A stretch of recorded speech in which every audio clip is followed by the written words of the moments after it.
Assalamualaikum warahmatullahi wabarakatuh. Perkenalkan, nama saya Rizky Maulana dari Prodi Pendidikan Bahasa dan Sastra Indonesia semester 3. Hari ini saya akan menjelaskan mengenai isi dari buku Teknologi Pembelajaran.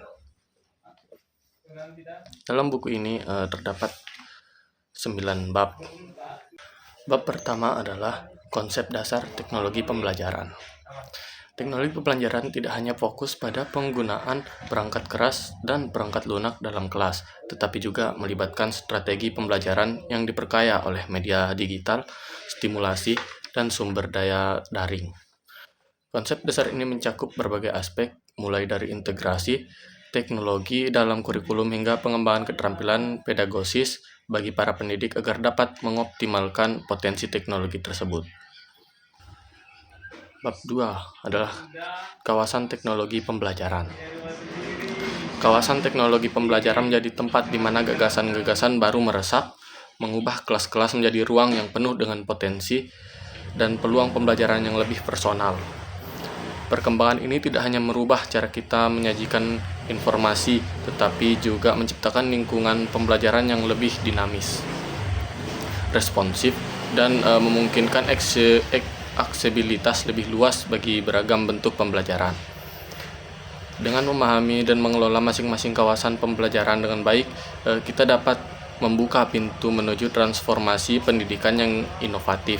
Dan pendekatan ini, pendidik dapat merancang pengalaman pembelajaran yang lebih menarik dan disesuaikan dengan kebutuhan individu, menggugah minat dan kreativitas siswa, serta mempersiapkan mereka untuk menghadapi tuntutan masa depan yang semakin terkoneksi secara teknologi. Bab ketiga adalah teori dan teknologi komunikasi. Istilah komunikasi dalam bahasa Inggris yang berasal dari kata Latin communis, yang artinya sama atau membuat sama.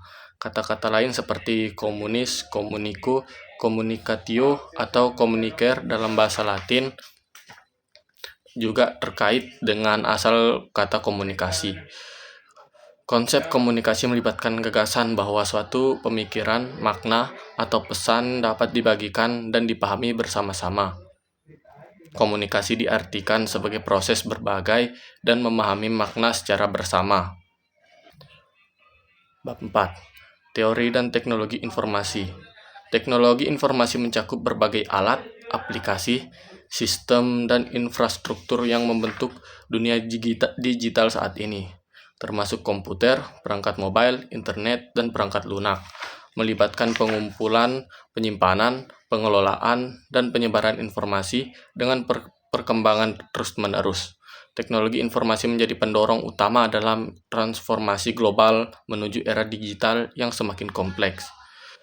Penerapan teknologi informasi ini, khususnya melalui sistem manajemen siswa berbasis komputer, memungkinkan pendidik untuk secara lebih efisien memonitor kehadiran siswa, mengkoordinasikan pencatatan nilai, dan mengelola rekam jejak akademis mereka.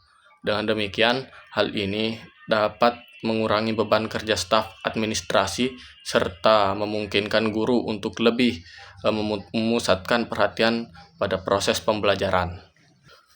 Bab 5. Evaluasi teknologi pembelajaran. Dalam mengevaluasi teknologi pembelajaran, terdapat 3 objek utama yang menjadi fokus evaluasi, yaitu teknologi, produk teknologi, dan penggunaan teknologi tersebut. Objek pertama adalah teknologi itu sendiri mencakup berbagai aspek perangkat dan perangkat lunak yang digunakan dalam pembelajaran. Dalam hal ini, evaluator akan mengamati sejauh mana teknologi tersebut dapat berfungsi secara efektif, apakah kompatibel dengan kebutuhan pembelajaran, dan apakah dapat diandalkan untuk mencapai tujuan pendidikan. Objek evaluasi adalah produk teknologi yang mencakup berbagai media pembelajaran, perangkat lunak, dan platform yang digunakan dalam proses belajar mengajar. Objek ketiga adalah penggunaan teknologi yang mengacu pada cara guru dan pengajar menggunakan teknologi tersebut dalam pembelajaran. Evaluasi ini akan menilai sejauh mana penggunaan memiliki pemahaman dan keterampilan yang cukup untuk mengintegrasikan teknologi ke dalam pengajaran mereka.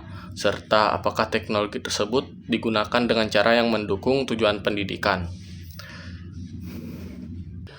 Bab 6. Model-model dalam pembelajaran. Model konstruktivisme menjadi sebuah pendekatan dalam pembelajaran yang menempatkan penekanan pada peran aktif peserta didik dalam membangun pengetahuan mereka sendiri. Model ini menandai pergeseran paradigma dari pandangan tradisional yang melihat pembelajaran sebagai pemindahan informasi dari guru ke siswa menuju perspektif yang mengakui peran penting siswa sebagai pembangun pengetahuan. Bab 7. Pemanfaatan sumber belajar. Sumber belajar dapat diartikan sebagai segala daya yang dapat digunakan untuk memudahkan proses belajar seseorang. Dalam pengembangannya, sumber belajar dapat dibedakan menjadi dua jenis, yakni sumber belajar yang dirancang secara sengaja untuk membantu kegiatan belajar mengajar seperti buku, brosur, film, video, dan lainnya. Kemudian belajar yang dimanfaatkan untuk mempermudah belajar termasuk berbagai sumber di sekitar seperti pasar, toko, museum, serta lingkungan sekitar lainnya. Klasifikasi sumber belajar melibatkan peralatan, teknik, atau metode dan kondisi atau lingkungan.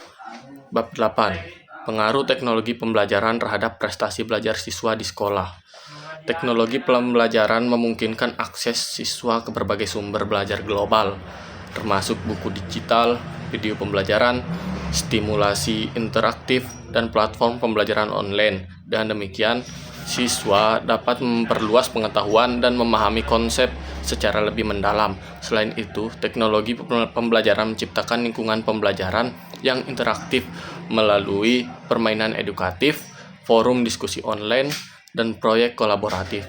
Teknologi pembelajaran tidak hanya meningkatkan minat siswa terhadap pelajaran, tetapi juga mengembangkan keterampilan sosial, kreativitas, dan kemampuan berpikir kritis. Dan terakhir, bab 9, yaitu konklusi kajian. Penggunaan pembelajaran dengan pendekatan integrasi berbasis proyek membawa dampak signifikan dalam meningkatkan prestasi belajar siswa di sekolah. Interaksi teknologi dalam pembelajaran memberikan siswa akses yang beragam dan mendalam terhadap sumber belajar, menghasilkan pemahaman konsep yang lebih baik, serta pengalaman belajar yang lebih mendalam.